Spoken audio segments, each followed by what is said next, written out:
नमस्कार, बहुत स्वागत करती हूँ आपका अपने YouTube चैनल जीवन जागृति में। आज मैं बात करूँगी हमारे सांसों की। ईश्वर ने जो हमें सांसें दी हैं वो हमारे जीवित होने का महत्वपूर्ण प्रमाण है, या यूँ कहें कि यही एक प्रमाण है जो हमें जीवित साबित करता है। हमारी सांसें यदि रुक जाएं तो हम मृत हो जाएंगे। इसके लिए कौन सा मार्ग उपयुक्त है? हमारे संतों ने भक्ति मार्ग को सर्वोच्च मार्ग बताया है। हमारे गुरुदेव ने भी भक्ति मार्ग को सर्वोपरि बताया है। यदि आपके अंदर भक्ति के गुण हैं तो यह आपके सारे गुणों की कीमत है। यदि किसी व्यक्ति में कितना भी गुण है, वह कितना भी धनवान है, कितना भी सुंदर है, कितना भी आकर्षक है, परंतु उसके अंदर यदि परमात्मा के लिए प्रेम नहीं है, उसके अंदर भक्ति के भाव नहीं है, तो आप यकीन मानिए वह मृतक के समान है। यह बात बहुत गहरी है, बहुत महत्व रखता है हमारे आपके जीवन में हमें सीखने के लिए। हमारे अंदर शुद्ध प्रेम है तो मान लीजिए हम परमात्मा के बेहद करीब हैं, क्योंकि अंततः परमात्मा का प्रेम ही हमारी नैया को पार लगाता है। और इसमें हमारी सांसें अत्यधिक महत्वपूर्ण है, क्योंकि सांसें नहीं तो कुछ भी नहीं।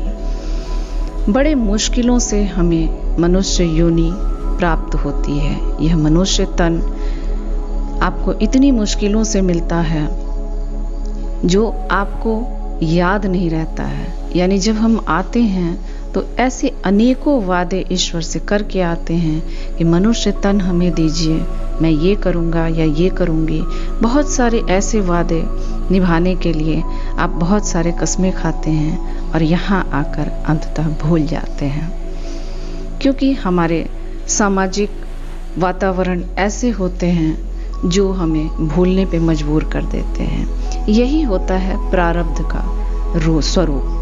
यानी पीछे आपने जैसे कर्म किए हैं वैसे स्थान पे, वैसे परिवार में, वैसे गर्भ में आपके जन्म को निर्धारित किया जाता है और वैसे ही आपको माहौल मिलता है। आप कैसे अपने आप को ईश्वर को समर्पित करेंगे यदि आप अपने घर में क्योंकि हम जब अबोध होते हैं, हमारे पास शिक्षा का अभाव होता है, हमें कुछ भी समझ नहीं होता है, और जैसे जैसे हम बड़े होते हैं उस समाज में, तो कहीं ना कहीं उस समाज में जो भी अच्छाई या बुराई होती है उसे हम अडॉप्ट कर लेते हैं, उसे हम सीख लेते हैं और वो चीज़ें भूल जाते हैं जिसके लिए हम आए होते हैं। तो हम बात कर रहे थे अपने सांसों की कीमत को कैसे जान करके अपने आने वाले समय को कैसे शुद्ध और प्रेम पूर्वक बनाने के लिए, यानी अगला जन्म अपना निर्धारित करने के लिए हमें क्या क्या करना चाहिए। हमारे गुरुदेव फरमाते हैं, सबसे पहला अजपा जाप आपके सांसों के अंदर ही होता है। यानी सांस लेते समय मंत्र का आधा भाग और छोड़ते समय मंत्र का आधा भाग। ये मैंने पहले भी वीडियो में बताया है कि अजपा जाप आप कैसे करें। जैसे नमः शिवाय अगर आप मंत्र लेते हैं, आप कोई भी मंत्र ले सकते हैं। हमने अपने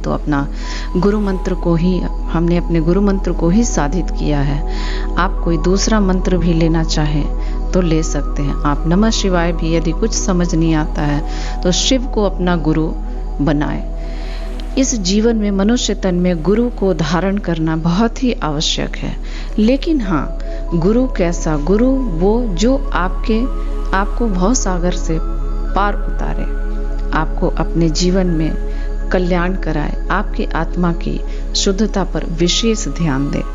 ऐसे गुरु को आप अवश्य धारण करें। और चले मैं यहाँ पे आपको बताती हूँ अजपा जाप का। आप यदि मंत्र नमः शिवाय लेते हैं तो नमः सांस लेते हुए और शिवाय छोड़ते हुए गहरी लंबी सांस लेकर आप नमः शिवाय का जाप भी कर सकते हैं, शिवोहम का भी जाप कर सकते हैं, या कोई भी मंत्र आप अपने सुविधा के अनुसार ले सकते हैं। सांसों के गति में जो छोड़ना और लेना सांसों में अगर मंत्र आप ले पाते हैं और उसको सही तरीके से कर पाते हैं, आप इतनी उसकी प्रैक्टिस करते हैं कि वो आपके सांसों में बस जाता है, यानी कभी भी वो आपसे छूटता नहीं है। हर वक्त जब आप सांस लेते हैं तो आधे मंत्र के साथ और छोड़ते हैं तो आधे मंत्र के साथ। उसके लिए बहुत प्रैक्टिस करने की ज़रूरत पड़ती है।